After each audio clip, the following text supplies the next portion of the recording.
Hello दोस्तों, welcome back to my channel and finally मेरे इस चैनल ने कर लिए हैं 1K सब्सक्राइबर्स पूरे और मैं बहुत ही ज़्यादा खुश हूँ। और ये मुमकिन हो पाया है सिर्फ और सिर्फ आप सभी लोगों के प्यार और सपोर्ट की वजह से, इसलिए आप सभी लोगों का बहुत बहुत शुक्रिया। आज मैं करने जा रही हूँ वांगचन के fan fiction we are from future का चैप्टर 11 की एक्सप्लेनेशन। वैसे बहुत सारे लोगों की रिक्वेस्ट आ रही थी कि इसका नेक्स्ट पार्ट एक्सप्लेन कर दो, तो चलिए चैप्टर 11 की शुरुआत करते हैं। चैप्टर की शुरुआत होती है जहां सभी लोग स्क्रीन की ओर देखने लगते हैं। स्क्रीन में शो होता है कि जिनजिक्शन ने अपना हाथ हिलाकर वहां मौजूद सभी शिष्यों को इशारा किया, जिसके बाद उन सभी शिष्यों ने अपने धनुष पर तीर चढ़ाए और घाटी के तल पर मौजूद विवुचान और वेनिंग पर निशाना साधा। विवुचान ने भी अपने बांसुरी चंकिंग को अपने होठों से लगाया और बजाने लगा। बांसुरी की तीखी आवाज ने घाटी के सन्नाटे को चीर दिया। जब वेनिंग 100 लोगों से लड़ रहा था, जिनजिक्शन ने मौके का फायदा उठाकर विवुचान पर हमला कर दिया।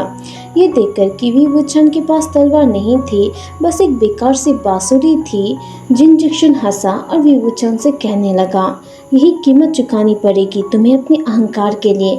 बिना तलवार के देखता हूँ तुम कैसे लड़ते हो। अब दोनों कुछ देर से लड़ रहे थे कि अचानक विवुचान के स्लिप से कुछ बाहर निकला। ये देखते ही विवुचान शॉक्ड हो गया और उसकी नज़र जम गई जब उसे एहसास हुआ कि क्या हुआ है। वो वही तोहफा था जो विवुचान ने जिंगनिंग के लिए तैयार किया था, क्योंकि वो उसकी बहुत परवाह करता था। उसे डर था कि कहीं वो गलती से इसे तोड़ न दे। साथ ही वो इसे समय समय पर निकाल कर निहारना चाहता था, इसलिए उसने इसे अपनी स्लीव के अंदर हल्के से रखा था। हालांकि अब लड़ाई के दौरान ये गलती से फिसल कर जिनजिक्शन की ओर उड़ गया। जिनजिक्शन ने सोचा कि ये कोई छिपा हुआ हथियार या कोई जहर हो सकता है। वो उस हमले को डॉज करने ही वाला था कि तभी जब उसने विवुचान के चेहरे पे भाव बदलते देखा, तो उसने अपना सोच बदल लिया और उस चीज़ को पकड़ लिया। वो एक नाजुक सा लकड़ी का बॉक्स था जिस पर छोटे छोटे अक्षरों की एक पंक्ति लिखी हुई थी, जिसमें जिंगनिंग का नाम और उसका डेट ऑफ बर्थ लिखा हुआ था। ये देखकर जिनजिक्शन सरप्राइज हो गया और जब उसे एहसास हुआ तो वो जोर जोर से हंसने लगा। दूसरी ओर ये देखकर विवुचान का चेहरा गुस्से से काला पड़ गया था। वो एक एक शब्द बोलते हुए कहता है, इसे वापस दे दो। अब स्क्रीन में ये देखते ही जिनजिक्शन निराश होते हुए कहता है, जिक्शन तुम ऐसा कैसे कर सकते हो, ये तुम्हारे भतीजे के लिए था। तभी न्यूहासन भी कहता है, कितना अनफेयर है, भाई वी अकेले ही अपने भूतों के सेनापति के साथ इतने सारे लोगों से लड़ रहे हैं।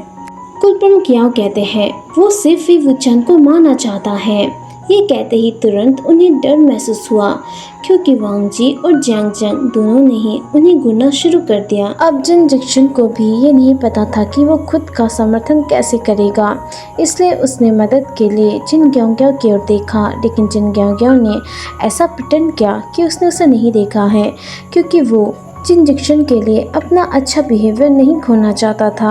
अब स्क्रीन में शो होता है वेनिंग कुछ ही दूरी पर खड़ा था। अकेले ही वो 100 से भी ज्यादा सैनिकों से लड़ रहा था। दूसरी ओर जिनजिक्शन भी विवुचान से कहता है, तुम्हें सच में नहीं लगा था ना कि तुम जिंगनिंग के जन्मदिन के जश्न में शामिल हो पाओगे, है ना?